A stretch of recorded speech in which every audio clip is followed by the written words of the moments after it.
Bonjour à tous, bienvenue sur Mathessa, ma chaîne de maths pour dédramatiser. Au programme aujourd'hui une leçon très technique pour les élèves de seconde, mais qui pourra finalement intéresser tous les lycéens, la boucle pour. Vous l'avez bien compris, aujourd'hui c'est code Python, c'est donc tout naturellement que je vous insère le lien vers la playlist qui traite des codes Python, afin que vous puissiez apprendre et la syntaxe et de nouvelles instructions. Vous avez peut-être appris justement la boucle pour d'une autre manière. On peut par exemple la nommer également la boucle fermée, ou encore la boucle bornée, ou enfin la boucle for.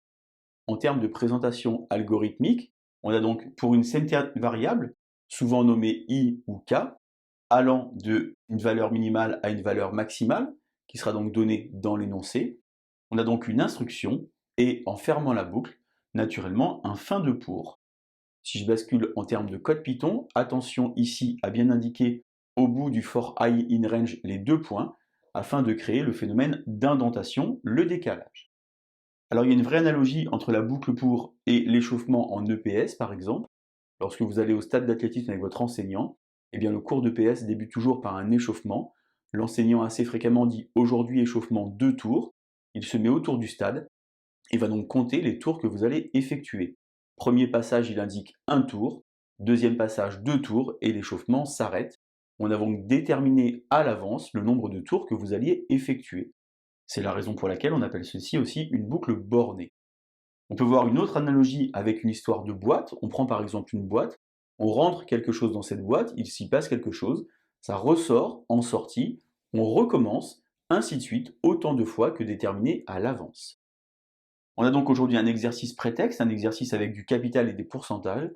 Je vous insère donc le lien vers la vidéo de la classe de seconde si vous voulez vous entraîner sur les pourcentages.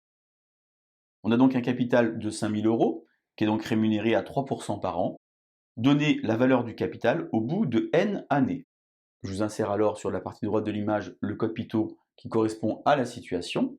Tout d'abord, on a une fonction Python à un argument qui s'appelle n, le nombre d'années justement que vous allez déterminer au départ. On a donc d'abord rentré dans capital qui est donc une variable 5000. On a ensuite for I in range n, n'oubliez pas les deux points, et ici une instruction fondamentale dont il faut qu'on parle. Capital égale capital étoile 1.03. Tout d'abord, il ne s'agit pas d'une équation, on va simplement écraser la variable capital en la remplaçant par la valeur de capital étoile 1.03, l'étoile naturellement pour la multiplication, et attention, en Python, la virgule est traduite par un petit point, 1.03 vaut donc finalement 1,03, une augmentation de 3%, 1 plus t sur 100. Naturellement, en fin de code, on va retourner la valeur du capital, on peut également, si on le souhaite, retourner la valeur de n, pour être certain d'avoir le bon résultat. Si on fait tourner par exemple ce code Python avec une valeur de 0, eh bien vous voyez que le capital est donc de 5 000 euros, sans surprise. Si on fait tourner ce code avec une valeur de 1, on obtiendra donc 5 150. Alors puisqu'on a une augmentation de 3%, eh bien 3% de 5 000 ça fait 150 euros.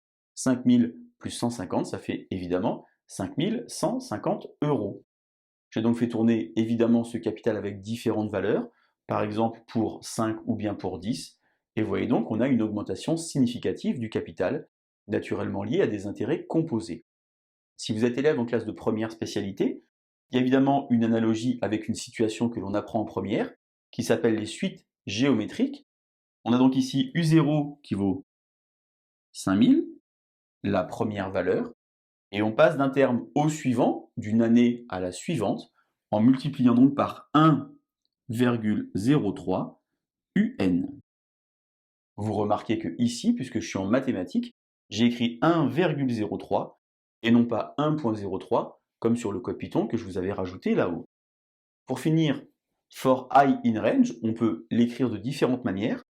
Si vous souhaitez par exemple avoir de 0 à n-1, finalement n tours de boucle, vous allez écrire for I in range n. Vous pouvez également écrire for I in range n, m. Vous aurez alors de n à m-1. Et si vous voulez avoir un pas différent de 1, vous écrirez alors for I in range n, m et k.